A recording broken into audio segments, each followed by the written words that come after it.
नमस्कार मित्रों, मैं ब्रजेश आचार्य अपने YouTube चैनल हिंदी दिग्दर्शन पर आपका हार्दिक स्वागत करती हूँ, अभिनंदन करती हूँ। तो जो भाग बच गया था, साखी का कुछ भाग बच गया था और कुछ मैं पहले भाग में पढ़ा चुकी हूँ। आज हम उसी का अध्ययन करेंगे। कबीरदास जी कहते हैं कि पानी हिते हिम भया, हिम हुए गया बिलाई, जो कुछ था सोई भया, अब कुछ कहा न जाए। हिम कहते हैं बर्फ। तो बर्फ पानी से ही जमती है और पिघलकर पुनः पानी में ही परिवर्तित हो जाती है। तो इसी प्रकार से जीवात्मा परमात्मा से आती है और मृत्यु के बाद में फिर वह परमात्मा के चरणों में जाकर विलीन हो जाती है। तो कबीरदास जी कहते हैं जो कुछ था सोई भया, अब कुछ कहा न जाए। जीवात्मा जहां से आई थी वहीं पहुंच गई, इसके विषय में शोक क्या करना, दुखी क्या होना। पंखी उड़ानी गगन को, प्यंड रहा परदेश, पानी पिया चंच बिन, भूल गया ये देश।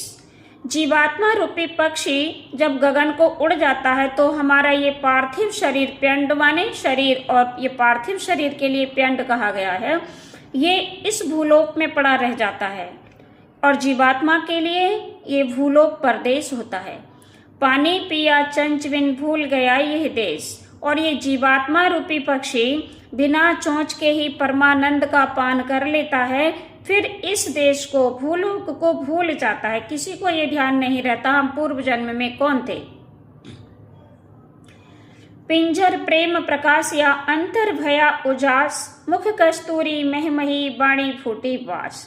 जिसका परमात्मा से प्रेम हो जाता है, जिसका मन परमात्मा के चरणों में रम जाता है, तो उसके हृदय में ज्ञान का प्रकाश प्रस्फुटित हो जाता है। मुख कस्तूरी महमही, बाणी फूटी वास। ऐसा जो व्यक्ति होता है तो उसके मुख से जो भी वाणी निकलती है वो बड़ी सुवासित होकर के निकलती है। महमही माने सुवासित होकर के, कस्तूरी के समान सुवासित होकर के उसके मुख से वाणी निकलती है। नैना अंतर आव तू, ज्यों हूँ नैन झपेऊं, ना हो देखूं और को, ना तुझे देखन देऊं। हे नेत्रों, कबीरदास जी अपने नेत्रों से कहते हैं, हे नेत्रों तुम मेरे हृदय में समा जाओ। ज्यों ही मैं तुम्हें बंद करूं तो तुम मेरे हृदय में समा जाओ। ना हो देखूं और को, ना तुझे देखन देऊं। मैं इन बाह्य नेत्रों से ना किसी को देखूंगा और ना तुम्हें देखने देऊंगा। कबीरा हरिरस यों पिया, बाकी रही न थाक, पाका कलश कुमार का, बहुर न चढ़े चाक। कबीरदास जी कहते हैं कि मैंने राम नाम के रस का इस प्रकार पान कर लिया है कि संसार में मुझे किसी भी प्रकार की आशा, तृष्णा या प्यास नहीं रह गई है।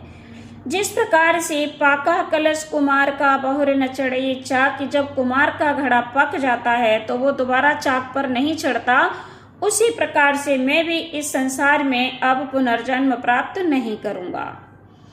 हेरत हेरत हे सखी, रहा कबीर हिराए, बूंद समानी समझ में, सोकत हेरी चाय।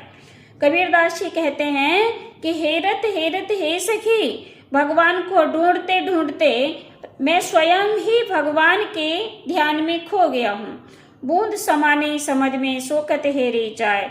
जिस प्रकार से एक बूंद समुद्र में गिर जाए तो उसे ढूंढा नहीं जा सकता, उसी प्रकार से मेरी जीवात्मा रूपी जो बूंद है ये भगवान के चरणों में समा गई है, अर्थात भगवान से सानिध्य प्राप्त कर लिया है। सो ऐसे इस स्थिति में अब मेरी एक जीवात्मा को कैसे ढूंढा जा सकता है। परमात्मा के चरणों में असंख्य जीवात्माओं का वास होता है, तो मेरी एक जीवात्मा को कैसे ढूंढा जा सकता है।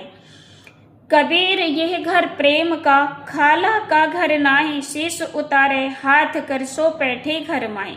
कबीरदास जी कहते हैं ये घर प्रेम का है, भगवान का जो घर है वो प्रेम का है, ये कोई खाला का घर नहीं है, अर्थात मौसी का घर नहीं है।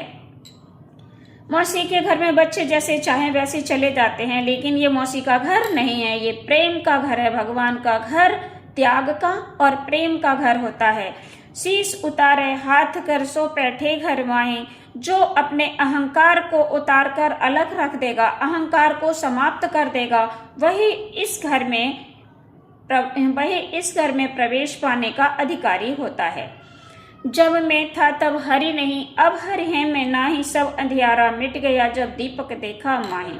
जब मैं था तब हरि नहीं, जब मुझ में अहंकार था तब भगवत प्राप्ति मुझे नहीं हुई थी। अब हरि है मैं नहीं, अब मुझे भगवत प्राप्ति हो गई है तो मेरा अहंकार खत्म हो गया है। सब अंधियारा मिट गया, दीपक देखा माही। जब मैंने भगवान रूपी दीपक की ओर, प्रकाश की ओर देखा तो मेरे हृदय का सारा अज्ञानांधकार मिट गया है। ये साखी शीर्षक यहीं पर समाप्त होता है। तब तक के लिए जय हिंद, जय भारत।